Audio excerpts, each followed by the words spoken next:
ዩቲዩበሯ ራሷን አጠፋች። የትግራይ ህዝብ መድኃኒቱ እኔ ነኝ።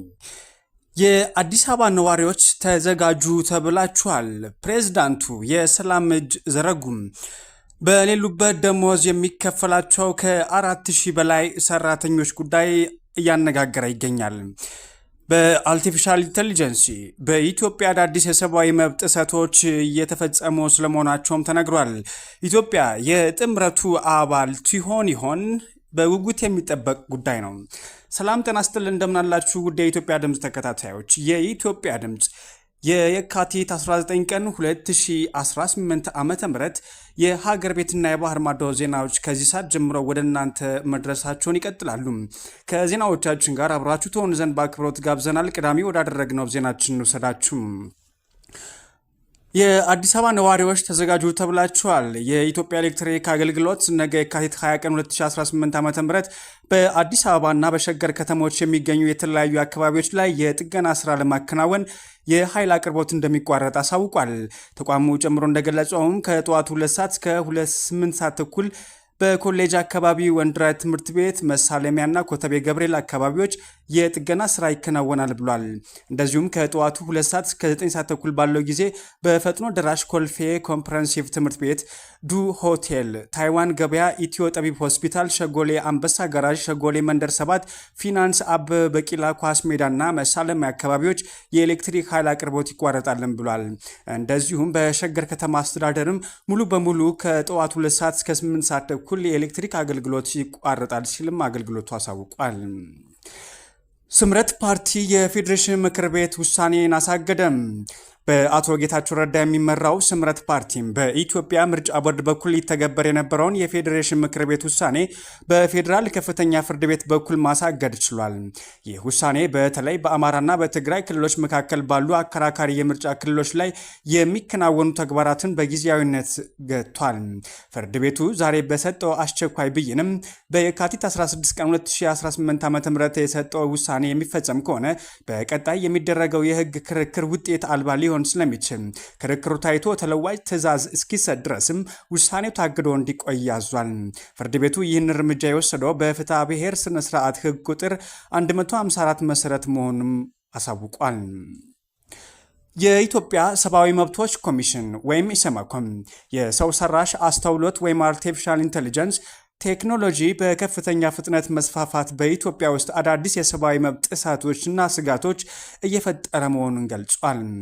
የኮሚሽኑ ዋና ኮሚሽነር አቶ ብርሃኑ አደሎ ለጋዜጠኞች እንደተናገሩትም አዳዲስ ቴክኖሎጂዎች መሰረታዊ መብቶችን ሊሸረሽሩ በሚችሉ መንገዶች ጥቅም ላይ እየዋሉ ይገኛለን ብለዋል። በተለይም በሰው ሰራሽ አስተውሎት የሚታገዙ የመገናኛ ዘዴዎች የጥላቻ ንግግርና የተሳሳቱ መረጃዎችን በከፍተኛ ሁኔታ እንዲሰራጩ ያደረጉ መሆኑን ጠቁመው ነባር ህጋዊና ተቋማዊ አደረጃጀቶች ይህንን ፈተና ለመቋቋም እየተቸገሩ ስለመሆናቸውንም ገልጸዋል። ኢትዮጵያ የሰብአዊ መብቶችን ለመጠበቅ ዘመናዊ የህግ ማዕቀፎችን ብታስተዋውቅም የቴክኖሎጂው እድገት ግን ከህጋዊ ቁጥጥር ውጭና ፍጥነት ላይ በላይ በመሆኑም ኮሚሽነሩ ይህን መክታት ያስፈልጋል ብለዋል። የቴክኖሎጂን ተጽዕኖ ለመቀነስ ኮሚሽኑ ቀጣዩን የ5 ዓመት ስትራቴጂካዊ እቅድ ሲያዘጋጅ የሰው ሰራሽ አስተውሎት የሚያስከትላቸውን የመብት ጥሰቶች ለመከላከል የሚያስችሉ እርምጃዎች እንደሚያካትትም አሳውቋል። ምክክር እውነት ፍለጋ መንገድ ነው ሲሉ ዶክተር ዮናስ አዳዬ ተናገሩም። በሀገራችን ዘላቂ ሰላም ለመገንባትና ጠንካራ ሀገረ መንግስት ለመመስረት ለመመካከር ውጪ አማራጭ የሌለ የሀገር ምክር ኮሚሽን ኮሚሽነር የሆኑት ዶክተር ዮናስ አዳዬ በድጋሚ አስገንዝበዋል። ዛሬ በአዳማ ከተማ ከሚዲያ ተቋማት ጋር ምክክር አድርገዋል። የምክክሩ ዋና ዓላማዎችም እውነትን ማፈላለግ፣ ያለፉ ስህተቶችን በቅንነት መፈተሽ፣ እውነተኛ ታሪክ በመረዳትና መፍትሄዎችን በማመንጨት የጋራ እውነት ላይ መድረስ ነው ብሏል። ሀገር በቀል እውቀትና ዘመናዊነት የኢትዮጵያን ጥንታዊ የእርቅና የውይይት እሴቶች ከዘመናዊ ስርዓት ማህበር ጋር በማቀናጀት የሰላም መሰረት መጣል ያለመ ነው ብለዋል። የባለድርሻ አካላት ሚናም ተጽዕኖ ፈጣሪዎች፣ የሃይማኖት አባቶችና የፖለቲካ ፓርቲዎች ታላቅ ኃላፊነት አለባቸውም ብለዋል። እውነት ሲገኝ ፍትህ ይነግሳል፣ ፍትህ ሲኖር ደግሞ ሰላም ይጸናልን ብለዋል ዶክተር ዮናስም። የኛ የዜግነት ድርሻ መሆን ያለበት ኢትዮጵያ አሁን ባለችበት ነባራዊ ሁኔታ ካለፈው ቁስል ተፈውሰን ለነገው ትውልድ የምታኮራ ሀገር ለማስተላለፍ የሁላችንም ቅንነትና እውነት የመቀበል ዝግጅት ወሳኝ ነው ብለዋል። ኢትዮጵያ የጥምረቱ አባል ለመሆን ዝግጅት እያደረገች መሆኗን የፖለቲካ ምሁራን እየተናገሩ ይገኛሉ። የእስራኤሉ ጠቅላይ ሚኒስትር ቤንያሚን ኔታንያሁን በቅርቡ ይፋ ያደረጉት የሄክሳጎን ጥምረት ሀሳብ በመካከለኛው ምስራቅና በአፍሪካ ቀንድ ያለውን የጂኦፖለቲካ ሚዛን ሊቀይር የሚችል ትልቅ እርምጃ ተደርጎም ታይቷል። ይህ ጥምረት እስራኤልን፣ ህንድን፣ ግሪክ፣ ቆጵሮስና እንደ ዋና አባላት የያዘም ሲሆን ዓላማውም የኢራን ተጽዕኖና ሌሎች ቀጠናዊ ተቀናቃኞችን ለመመከት መከላከያ፣ ቴክኖሎጂና ኢኮኖሚን ያጣመረ ግንባር መፍጠር ያለመ ነው ተብሏል። ኢትዮጵያ በዚህ ጥምረት ውስጥም ስድስተኛው አባል ልትሆን ትችላለች የሚለው ግምት ደግሞ ከመቼውም ጊዜ በላይ እየተጠናከረ መጥቷል የሚሉ ተንታኞችም ለዚህ ዋነኛ ምክንያት በሁለቱ ሀገራት መካከል ያለው ትልቅ የታሪክ ትስስርና የቅርብ ጊዜ የዲፕሎማሲ እንቅስቃሴዎች ናቸው ይላሉ። በእስራኤል ውስጥ የሚኖሩ ከ160 ሺህ በላይ ቤተ እስራኤላውያን በሁለቱ ሀገራት መካከል እንደ ድልድይ የሚያገለግሉም ሲሆን እስራኤል በኢትዮጵያ የግብርና የውሃና የደህንነት ዘርፎች ላይ የምታደርገውን ተሳትፎን ግንኙነቱ ይበልጥ ያጎለዋልም ተብሏል። በተለይም እንደ አውሮፓውያን አቆጣጠር በታህሳስ 2025 እስራኤል የሶማሊላንድ ነጻነት እውቅና መስጠቷ ኢትዮጵያ ወደ ባህር ለመውጣት የምታደርገውን ጥረትና እስራኤል በቀይ ባህር አካባቢ ያለውን የኢራን ተላላኪዎች እንቅስቃሴ ለመግታት የሚያደርጉት ስትራቴጂካዊ ፍላጎት መገጣጠም ትልቅ ማሳያም ተደርጎም ተወስዷል።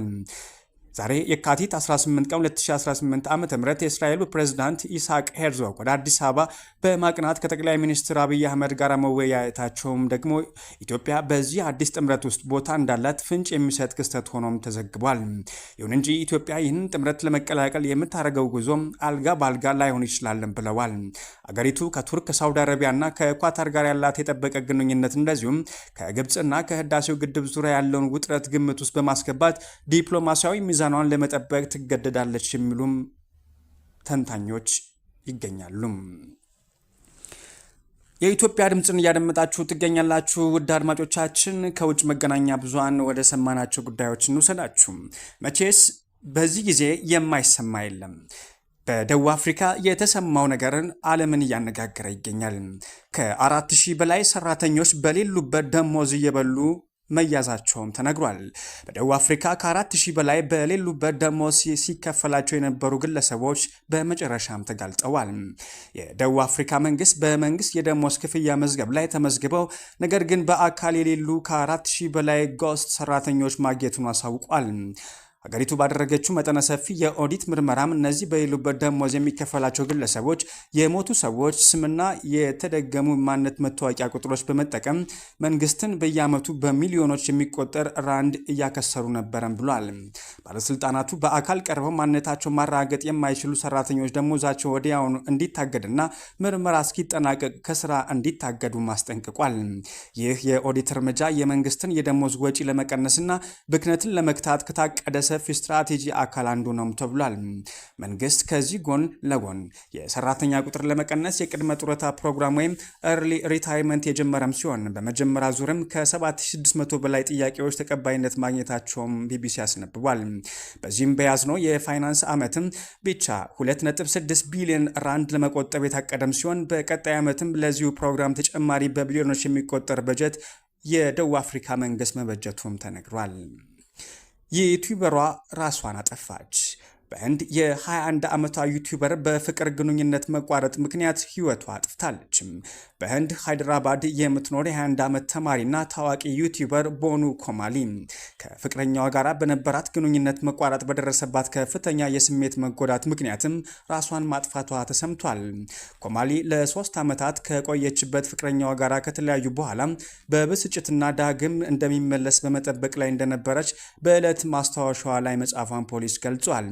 ህይወቷ ከማለፉ ጥቂት ሰዓታት በፊትም በኩዌት ለምትገኝ እናቷ የፍቅር መግለጫና ለታናሽ ወንድሟ እንክብካቤ እንዲደረግለት የሚጠይቅ መልእክት መላኳን ፖሊስ ገልጿል። በመጨረሻ ፕሬዝዳንት ትራምፕ ሙስሊሞችን የኮንግረስ አባላት ወደ መጡበት መልሰን መላክ አለብን ብለዋል። ፕሬዝዳንት ዶናልድ ትራምፕ የአገሪቱ ወቅታዊ ሁኔታን በተመለከተ ለኮንግረስ ንግግር በሚያደርጉበት ወቅት ተቃውሞ ያሰሙትን የምክር ቤት አባላት ኢልሃም ኦማርና ራሺድ ትላቢን ወደ መጡበት መልሰን መላክ አለብን ብለዋል። ፕሬዝዳንቱ በወቅታዊ ጉዳዮች ላይ ንግግር ያደረጉበት ስቴት ኦፍ ዘ ዩኒየን የተባለው የምክር ቤት ንግግራቸው ሲካሄድም ዴሞክራቶች በተለያየ መልኩ ተቃውሟቸውን ሲያሰሙም ነበረ። ትራምፕ ስደተኞችና ሚኒሶታ ውስጥ በሚገኙ የሶማሌ አሜሪካ ማህበረሰብ አባላት ይፈጸማል ስላሉት የማጭበርበር ተግባር በሚናገሩበት ወቅት የግዛቱ ተወካይ የሆኑት ኢልሃም ኦማር በተደጋጋሚ ፕሬዝዳንቱ ላይ ሲጮሁም ታይተዋል። የኮንግረስ አባሏ ይሄ ውሸት ነው፣ ውሸታም ኖት ሲሉም እርሳቸውን በተመለከተ ሲናገሩ ለነበሩት ትራምፕ ምላሽ ሰጥተዋል። ከኢልሃም አጠገብ ተቀምጦ የነበሩት የሚችጋን ግዛት ተወካዋ ራሺዳም ኢልሃም ተቀላቅለውም ተቋማቸው ማሰማታቸውም አይዘጋም። ሁለቱ ፖለቲከኞች ልክ እንደ እብዶች አእምሯቸው እንደተቃወሰና የታመሙ ሰዎች የፈጠጠ የደፈረሰ አይነበራቸው። በእውነቱ ከሆነም የሕክምና ተቋም ውስጥ መግባት ያለባቸው ነው የሚሉም በርከት እያሉም መጥተዋል። አክሎም በተቻለ ፍጥነት ወደ መጡበት መልሰን መላክ አለብን በማለትም ዶናልድ ትራምፕ በማህበራዊ ትስስር ገጻቸው ላይም ጽፈዋል። ውድ የኢትዮጵያ ድምፅ ተከታታዮች የኢትዮጵያ ድምፅ የካቲት 19 ቀን 2018 ዓ.ም የአገር ቤት ዜናዎችና የባህር ማዶ ዜናዎቻችን እኚህን ይመስላሉ። አብራችሁን ስለነበራችሁ ከልብ እናመሰግናለን። ሰላምን ተመኘን።